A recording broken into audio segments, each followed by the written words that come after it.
जय माता दी प्यारे भक्तों। माँ भवानी की कृपा सदैव सदैव आप सभी पर बनी रहे। माता रानी की कृपा से आप सभी हमेशा खुशी से रहें, सुखी रहें, माँ भवानी के श्री चरणों में मस्त रहें। आज हम सुना रहे हैं आपको दुर्गा सप्तशती का अध्याय। नवरात्रि के पावन दिनों में सुनते हैं हम दुर्गा सप्तशती के अध्याय, और इन अध्यायों को सुनने से माँ भगवती प्रसन्न होती हैं और माँ भगवती अपने भक्तों का कल्याण करती हैं। अगर आप कोई किसी मनोरथ से इन अध्यायों को करते, इन पाठों को करते हैं नवरात्रि में, तो माता रानी अपने भक्तों पर खुश होकर उनको वरदान देती है, उन्हें आशीर्वाद देती है और माता रानी अपने भक्तों का कल्याण करती है।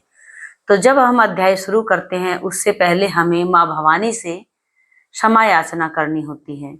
क्यों? कभी कभार पढ़ने में कोई अक्षर थोड़ा बहुत इधर उधर हो जाए तो उसके लिए हम क्षमा याचना करते हैं कि हे मातेश्वरी, मैं आपके अध्याय करने जा रही हूँ दुर्गा सप्तशती के। मेरी मातेश्वरी, अगर जाने अनजाने थोड़ी बहुत कोई त्रुटि रह जाए तो मुझे नादान बच्चा समझकर माफ करना। आइए सुनते हैं माँ भवानी के दुर्गा सप्तशती के अध्याय 9वां, 10वां और 11वां। जो भी भक्त चैनल पर पहली बार हैं उन सभी से विनती है कि चैनल को सब्सक्राइब करना बिल्कुल ना भूलें। जय माता दी, जय माता दी। 9वां अध्याय, निशुंभ वध। ध्यानम। ओम। मैं अर्धनारीश्वर 3 नेत्रों वाली श्री विग्रह की निरंतर शरण लेता हूँ, जिन्होंने स्वर्ण के समान रक्त वर्ण सुंदर रुद्राक्ष की माला गले में पहने, पाश, अंकुश, दंड और वृद्ध को धारण किए हुए हैं और जिनके मस्तक पर अर्ध चंद्रमा शोभायमान हो रहा है। ओम। राजा बोले, हे भगवान, आपने रक्त बीज के वध से संबंध रखने वाला देवी का चरित्र, यह अनोखा महात्म्य मुझे बतलाया है। हे मुनिवर, रक्त बीज की मृत्यु के बाद क्रोधित शुंभ निशुंभ महाराक्षसों ने क्या किया? यह रक्त बीज की मृत्यु के बाद क्रोधित निशुंभ शुंभ महाराक्षसों ने क्या किया, यह मैं आपसे सुनना चाहता हूं। ऋषि बोले, रक्त बीज के मर जाने एवं युद्ध में अन्य राक्षसों के मारे जाने पर शुंभ निशुंभ का क्रोध बढ़ गया। अपनी भारी सेना का विनाश देखकर निशुंभ के क्रोध का पारा चढ़ गया। फिर दैत्यों की प्रधान सेना को साथ लेकर निशुंभ युद्ध में दौड़ा आया। उसके साथ ही बहुत से बड़े बड़े असुर देवी को मारने के लिए दौड़े। महापराक्रमी शुंभ अपनी सेना सहित चंडिका को मारने के लिए आगे बढ़ा। शुंभ और निशुंभ का देवी से घोर युद्ध होने लगा। दोनों असुर देवी पर इस प्रकार बाणों को फेंकने लगे मानो मेघों से वर्षा हो रही हो।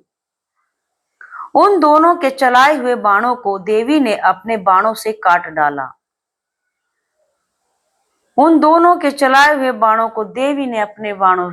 डाला और अपने शस्त्रों की वर्षा से उन असुरों को चोट पहुंचाई। निशुंभ ने तेज धार वाली तलवार और चमकती हुई ढाल लेकर देवी के श्रेष्ठ वाहन सिंह के मस्तक पर चोट की। अपने वाहन को चोट पहुंचने पर देवी ने सुरपर नामक बाण से निशुंभ की तलवार काट डाली और उसकी ढाल को, जिसमें 8 चांद जड़े थे, टुकड़े टुकड़े तलवार के कर दिए।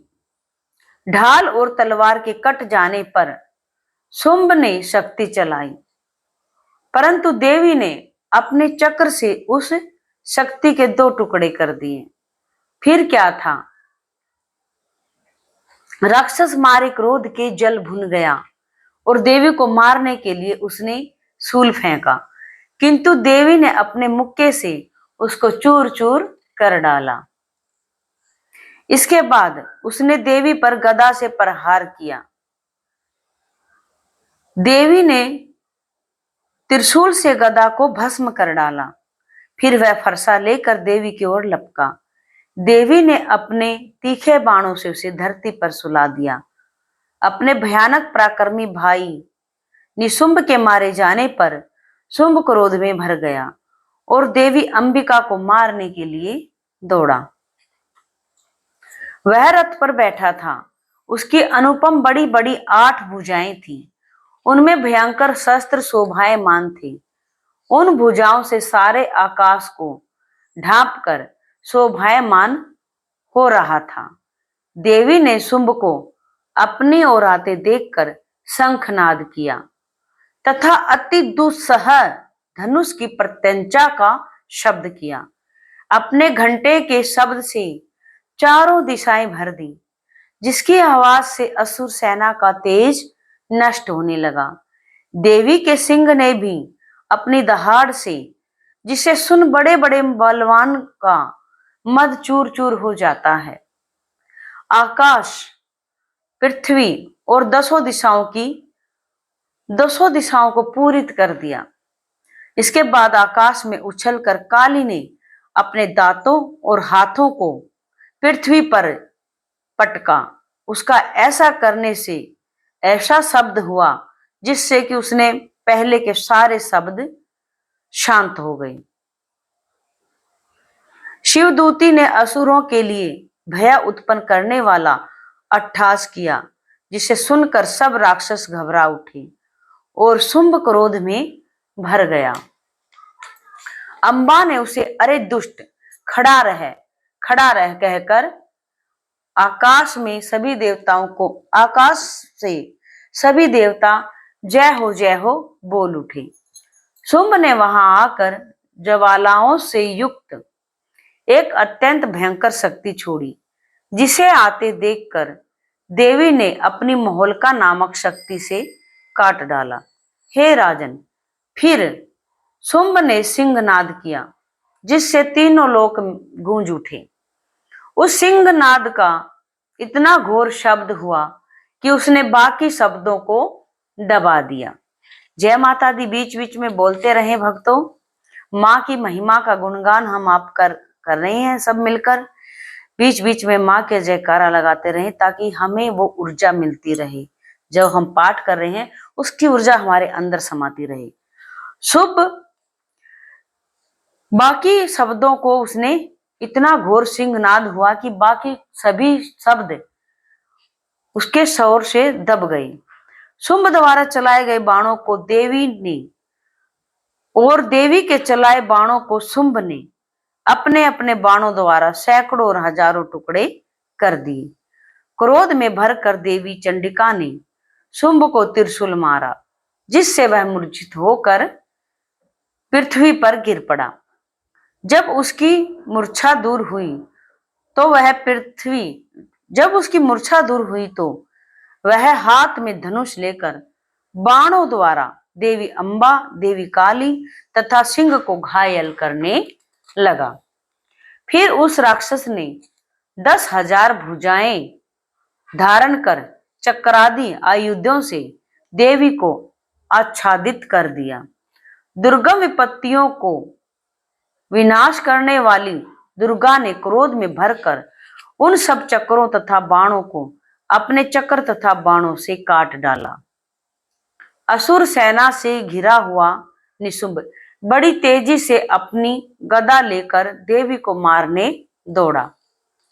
उसके आते ही देवी ने तीक्ष्ण धार वाले खड्ग से उसकी गदा को काट डाला। फिर उसने हाथ में त्रिशूल ले लिया। देवताओं को पीड़ा देने वाले निशुंभ को शूल हाथ में लिए आते देख देवी दुर्गा ने वेग से अपने शूल से उसका वक्षस्थल काट डाला, छेद डाला। शूल से विदीर्ण हो जाने पर उसकी छाती से एक दूसरा महाबली एवं महापराक्रमी पुरुष खड़ी रह खड़ी रह खड़ी रह कहता हुआ निकला। उसको देखकर देवी ने बड़ी जोर से ठहाका लगाया। अभी वह निकलने ही वाला था, अभी वह पूरी तरह निकल भी नहीं पाया था। उसका सिर अपनी तलवार से देवी ने काट दिया। सिर के कटने के साथ ही वह पृथ्वी पर गिर पड़ा। तदंतर सिंह दहाड़कर असुरों का भक्षण करने लगा और काली तथा शिवदूती भी राक्षसों का रक्त पीने लगी। कौमारी की शक्ति से कितने ही महादैत्य नष्ट हो गए। ब्रह्मा जी के कमंडल के जल से कितने ही असुर समाप्त हो गए। कई दैत्य माहेश्वरी के त्रिशूल से विदीर्ण होकर पृथ्वी पर गिर पड़े और कई वाराही के प्रहारों से छिन्न छिन्न भिन्न होकर धराशायी हो गए। वैष्णवी ने भी अपने चक्र से बड़े बड़े महापराक्रमियों का कुचुंबर निकालकर उन्हें यमलोक भेज दिया। ऐन्द्री के हाथ से छूटे हुए वज्र द्वारा कितने ही राक्षस यमपुरी पहुंच गए। कई दैत्य मारे गए, कई भाग गए। कितने ही काली, शिवदूती और सिंह ने भक्षण कर लिए। इति मार्कंडे पुराणे सारवणे के मनवंतरी देवी महात्म्य निशुंभ वधो नाम नवो अध्याय संपूर्णम। प्यारे भक्तों, 9वां अध्याय संपूर्ण हो गया है। अब सुनते हैं साथ ही 10वां अध्याय। जो भी भक्त जुड़े हुए हैं लाइव में और पाठ में, तो आप सभी से विनती है प्लीज चैनल को सब्सक्राइब जरूर कर लें। और आइए 10वां अध्याय भी सुनते हैं। जो भी जहां से जुड़ा रहे, खड़ा रहे, माँ भगवती की महिमा का गुणगान हमारे साथ सुनता रहे। शुंभवध 10वां अध्याय।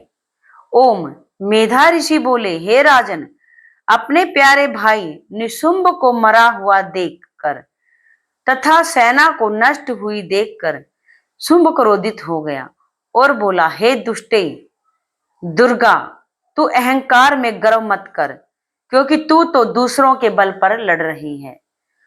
देवी दुर्गा बोली, हे दुष्ट, देख मैं तो अकेली खड़ी हूं।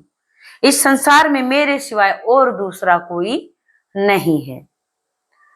कौन है यहाँ? सब मेरी ही शक्तियां हैं। देख, यह सब मुझ में ही समा रही हैं। इसके पश्चात ब्रह्माणी आदि सब देवियां देवी दुर्गा के शरीर में प्रवेश कर गई तथा दुर्गा अकेली रह गई। देवी बोली, मैं अपनी विभूति से अनेक रूपों में यहाँ उपस्थित हुई हूं। उन सब रूपों को मैंने समेट लिया है।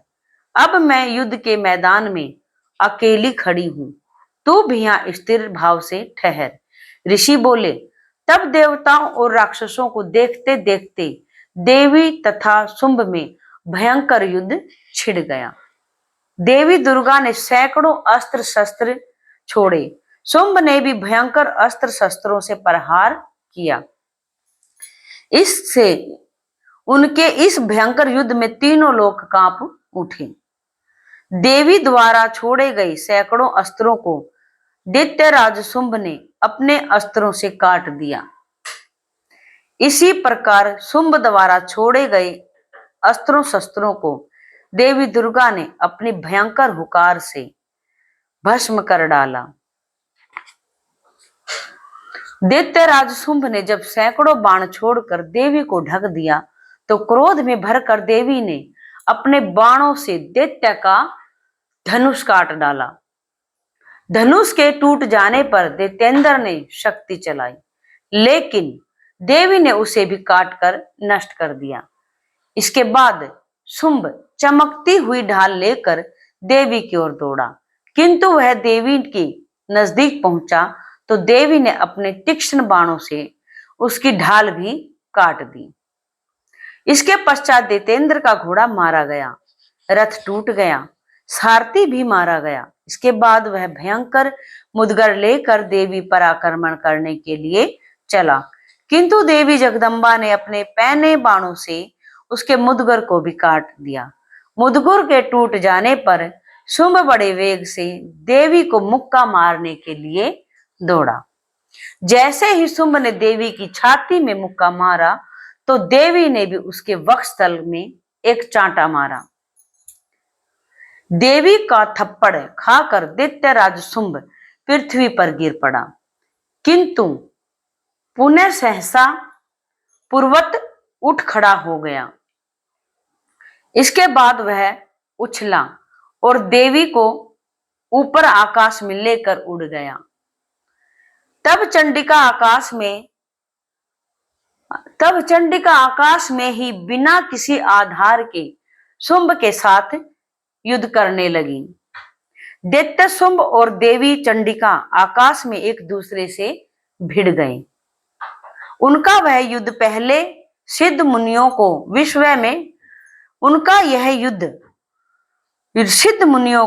विस्मय में डाल दिया। इसके बाद देवी अंबिका ने शुंभ के साथ काफी समय तक युद्ध करने के बाद उसे उठाकर ऐसे घुमाया। काफी समय के बाद उसे युद्ध करने के बाद उठाकर पटक दिया, पृथ्वी पर ऐसे जोर से पटक दिया। पृथ्वी पर पटके जाने पर वह दुष्टात्मा पुनः खड़ा होकर देवी चंडिका का वध करने हेतु उनकी ओर बड़े वेग से तेजी से दौड़ा। दैत्यराज शुंभ को अपनी ओर आते देखकर देवी ने त्रिशूल से उसकी छाती छेद कर पृथ्वी पर गिरा दिया। देवी ने त्रिशूल के घायल होने पर उनके प्राण पखेरु उड़ गए। वह समुद्रों, द्वीपों तथा पर्वतों सहित समूची पृथ्वी को कपाता हुआ जमीन पर गिर पड़ा। उस दुष्ट असुर के मरते ही सारा संसार प्रसन्नता से भर गया और आकाश स्वच्छ हो गया। पहले अनिष्ट सूचक मेघ और उल्कापात होते थे, वे भी सभी शांत हो गई और नदियां भी ठीक मार्ग से बहने लगी। उसके मरते ही समस्त देवगण बड़े प्रसन्न हुए और गंधर्व सुंदर गीतों का गान करने लगे। अन्य गंधर्व बाजे बजाने लगे और अप्सराएं नाचने लगी। स्वच्छ वायु बहने लगी तथा सूर्य की उत्तम प्रभा हो गई।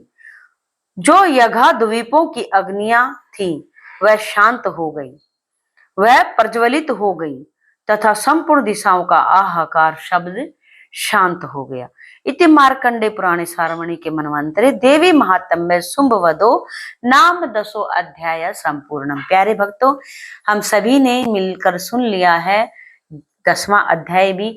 आइए साथ ही सुन लेते हैं माँ भगवती की दुर्गा सप्तशती का 11वां अध्याय, देवताओं द्वारा देवी की स्तुति तथा देवी द्वारा देवताओं को वरदान।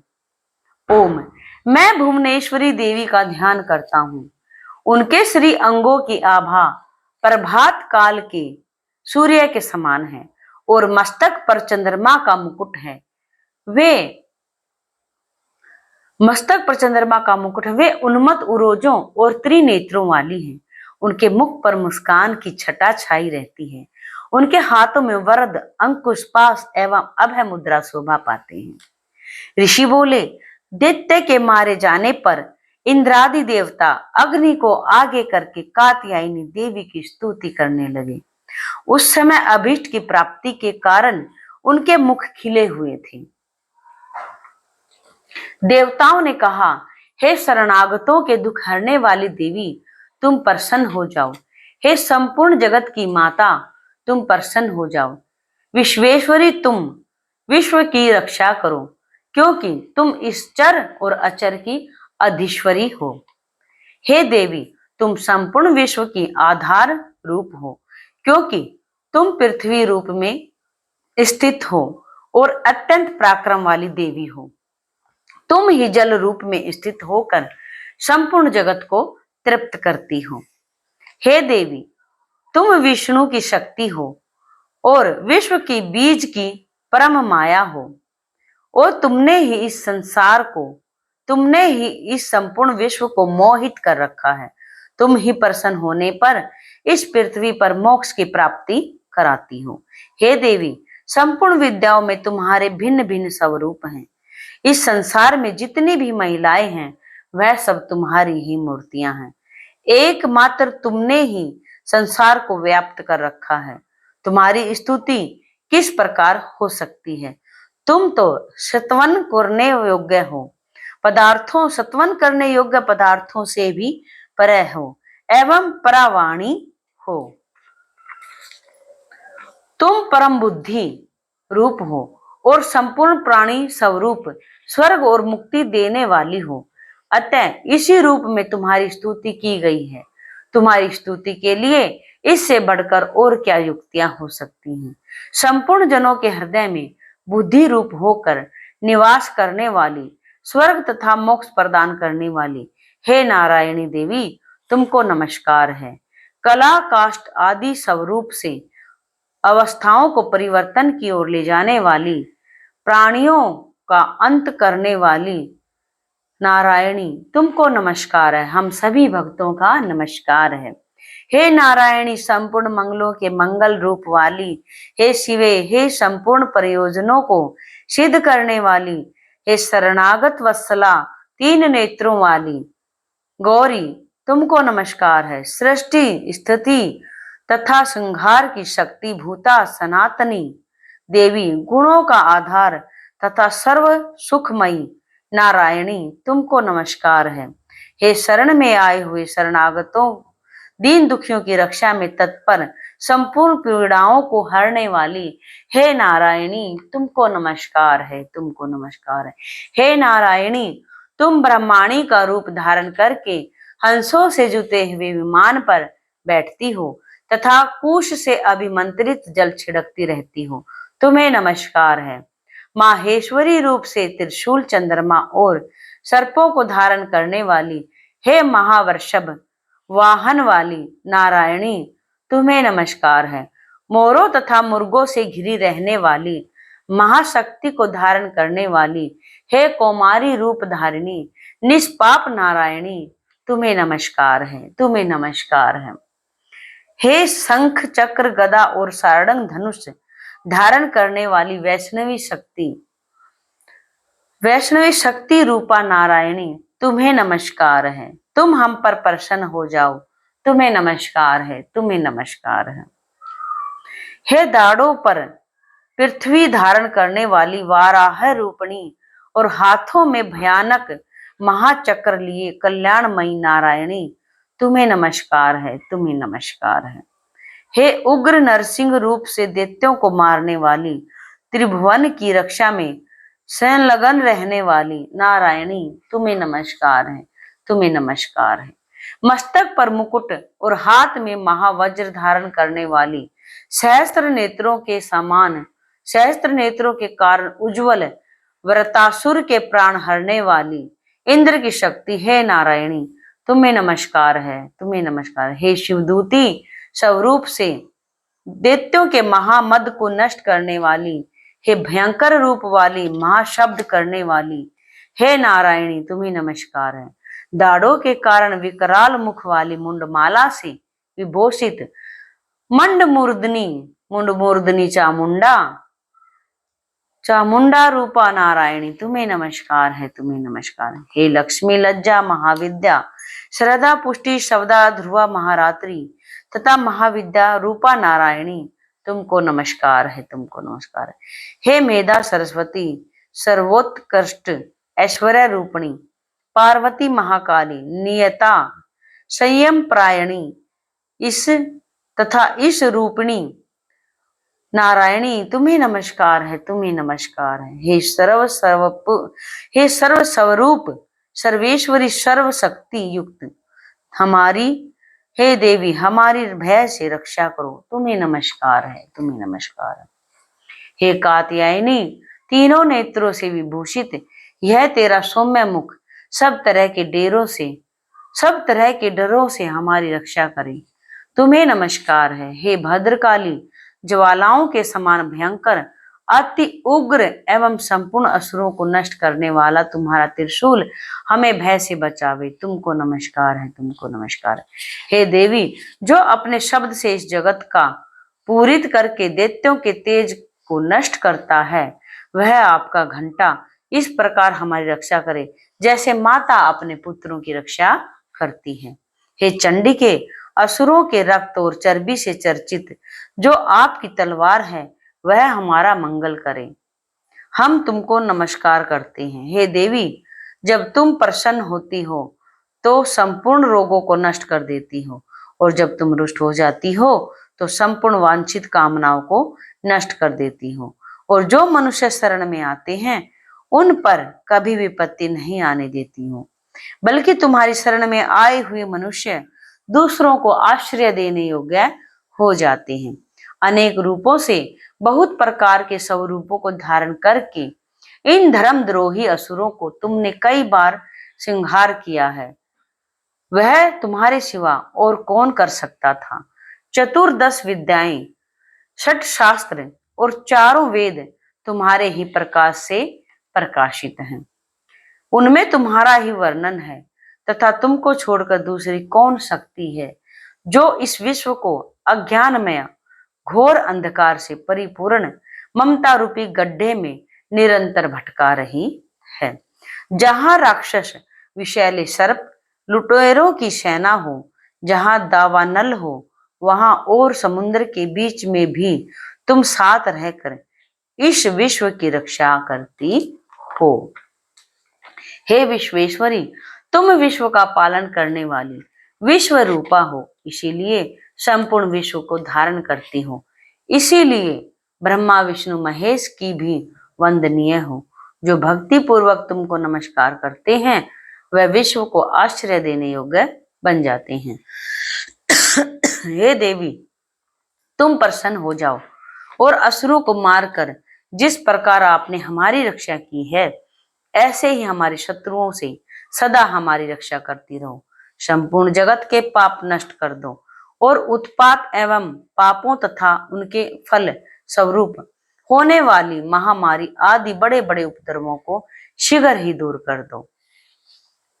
विश्व की पीड़ा को हरने वाली देवी, शरण में पड़े हुए मनुष्य पर प्रसन्न हो जाओ। त्रिलोक निवासियों की पूजनीय परमेश्वरी, हम लोगों को वरदान दो। देवी ने कहा, हे देवताओं, मैं तुमको वर देने के लिए तैयार हूँ। आपकी जैसी इच्छा हो वैसा वर मांग लो। संसार के लिए उस उपकारक वर को मैं तुमको दूंगी। देवताओं ने कहा, हे सर्वेश्वरी, त्रिलोकी के निवासियों की समस्त पीड़ाओं को तुम इसी प्रकार हरती रहो और हमारे शत्रुओं को इसी प्रकार नष्ट करती रहो। देवी ने कहा,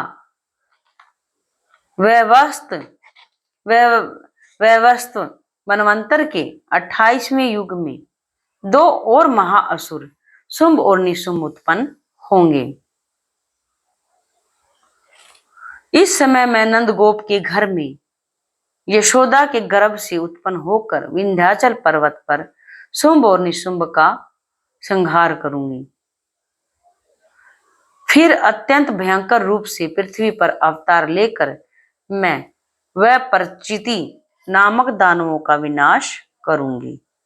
उन भयंकर महाअसुरों को भक्षण करते समय मेरे दांत अनार के पुष्प के समान लाल होंगे। इसके बाद देवता स्वर्ग में और मनुष्य पृथ्वी पर मेरी स्तुति करते हुए मुझे रक्त दंतिका के नाम से पुकारेंगे। मेरा नाम रक्त दंतिका कहेंगे। फिर जब 100 वर्ष तक वर्षा न होगी और पानी का अभाव हो जाएगा, तो मैं ऋषियों की स्तुति करने पर आयुनिजा रूप में प्रकट होंगी। तब अपने 100 नेत्रों से ऋषियों की ओर देखूंगी। अतः मनुष्य सताक्षी नाम से मेरा कीर्तन करेंगे, मेरा गुणगान करेंगे। उसी समय मैं अपने शरीर से उत्पन्न हुए